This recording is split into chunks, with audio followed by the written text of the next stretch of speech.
Extrait du livre La conscience noire de Steve Biko, chapitre Nous les Noirs. Un écrivain a souligné que les colons, dans leur tentative de détruire complètement les structures qui avaient été édifiées par la société africaine et d'imposer leur impérialisme d'une façon si totale qu'elle en est troublante, non content d'avoir la main mise sur un peuple et de vider le cerveau des indigènes de toute forme et de tout contenu, s'enquérir au passé des opprimés pour le déformer, le défigurer et le détruire.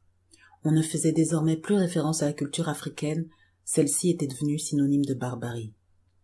L'Afrique était désormais le continent des ténèbres.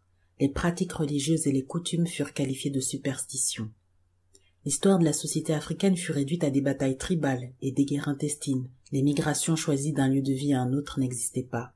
Non, il s'agissait toujours de la fuite devant un tyran qui voulait vaincre une tribu sans aucune raison positive, mais dans le seul but d'effacer ses membres de la surface de la terre.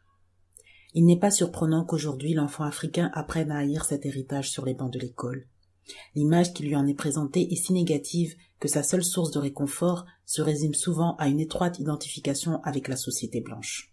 Il ne fait donc aucun doute qu'une partie de l'approche qui cherche à faire émerger la conscience noire doit concerner le passé, doit chercher à réécrire le passé de l'homme noir et à mettre en lumière les héros qui forment le cœur de l'histoire africaine. L'abondante littérature sur Gandhi qui s'est accumulée en Afrique du Sud nous montre que la communauté indienne a d'ores et déjà avancé dans cette direction. Mais rares sont les références aux héros africains. Un peuple dépourvu d'une histoire positive est pareil à un véhicule sans moteur. Ses émotions ne peuvent être aisément contrôlées et canalisées dans une direction identifiable. Il vit en permanence dans l'ombre d'une société victorieuse. Pour aller plus loin, je vous conseille de lire le livre de Steve Biko, La conscience noire, et aussi le livre d'Aram Dioum, Sans pensée percutante pour décoloniser l'esprit. N'hésitez pas à vous abonner à la chaîne YouTube, à activer la cloche pour recevoir les notifications lors des publications des prochaines vidéos, et je vous dis à bientôt.